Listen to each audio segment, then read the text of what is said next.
இன்றே டவுன்லோட் செய்து உங்கள் ஃபேவரட் ஷோக்களை என்ஜாய் பண்ணுங்க. மீனா, என்ன இதெல்லாம்? எதுக்கு இந்த ஏற்பாடுலாம் நடந்துட்டு இருக்கு? என்கிட்ட ஒரு வார்த்தை சொல்லிருந்தா நானும் உங்க கூட சேர்ந்து உங்களுக்கு ஹெல்ப் பண்ணிருப்பேன்ல. அதனால என்ன பாரதி, பரவாயில்ல. ஆமா, எதுக்காக இன்னைக்கு பூஜை வச்சிருக்கீங்க? யாருக்கு தெரியும்? உன் புருஷன் சூர்யா தான் இதெல்லாம் ஏற்பாடு பண்ண சொல்லி சொன்னா. என்ன என்ன சொன்னீங்க? அது அது ஒண்ணு இல்ல பாரதி. பூஜைக்கு நேரமாச்சு, கொஞ்சம் வேலை இருக்கு, இது வந்துடுறேன். ஒரு நிமிஷம் ப்ளீஸ். என்னன்னு சொல்லுங்க.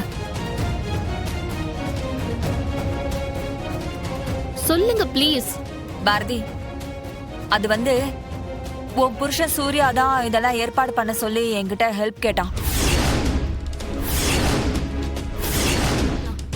ஐயா, பூஜையெல்லாம் ஒண்ணும் இல்ல, நீங்க கிளம்புங்க. உங்களுக்கு பேசின பணத்தை நானே கொடுத்துறேன். ஹலோ மேடம், வீட்ல பூஜைக்கு ஏற்பாடு பண்ணது நானு. அது எப்படி என்ன கேட்காம நீங்க இதுல முடிவு பண்ண முடியும்? எனக்கு வர ஆத்திரத்துக்கு ஏதாவது அசிங்கமா பேசிட போறேன். நீ யாரு? எதுக்கு இந்த வீட்டுக்குள்ள வந்து இதெல்லாம் பண்ணிட்டு இருக்க? உனக்கெல்லாம் கொஞ்சம் கூட சூடு சுரணையே கிடையாதா? நான் தான் உனக்கும் எனக்கும் எந்த சம்பந்தமும் இல்லைன்னு 1000 தடவை சொல்லிட்டேன்ல.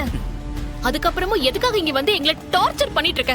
பாரதி, நீ வேணும்னா நான் உன் புருஷன் இல்லைன்னு 1000 தடவை இல்ல 1,00,000 தடவை கூட சொல்லிக்கலாம். ஆனா எனக்கு நீ தான் பொண்டாட்டி. அதை யார் நினைச்சாலும் மாத்தவும் முடியாது, மறுக்கவும் முடியாது. ஏன்னா அதான் உண்மை. எப்போ நமக்குள்ள நடந்த பிரச்சனைகளை மனசுல வச்சுக்கிட்டு நீ இந்த அளவுக்கு என் மேல கோவத்தை காமிக்கிறது நியாயமே இல்லை.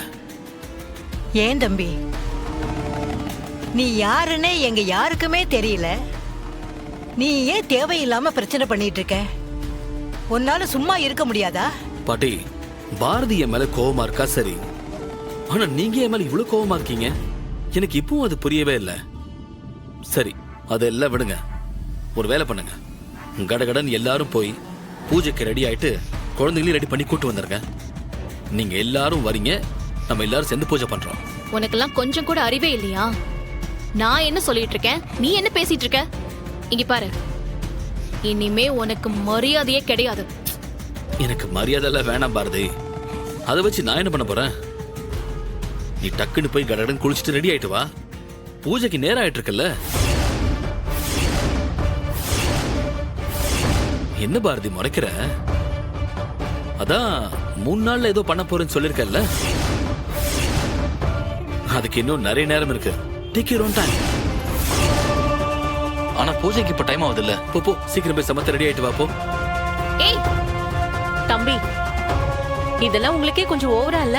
லட்சுமி அம்மா, இங்க பாருங்க, நீங்க எல்லாம் பெரியவங்க.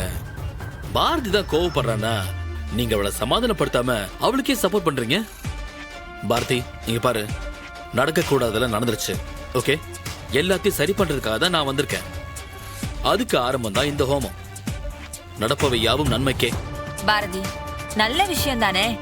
நீ ஏன் இவ்வளவு பிடிவாதம் பிடிக்கிற? போய் கொஞ்சம் ரெடி ஆயிட்டு வா பாரதி. ப்ளீஸ்ங்க, என் நிலைமை புரியாம நீங்க பேசிட்டு இருக்கீங்க. ஏய், இது பாரு, நீ சொல்றதெல்லாம் என்னால கேட்க முடியாது. உன்னால என்ன பண்ண முடியுமோ பாத்துக்கோ.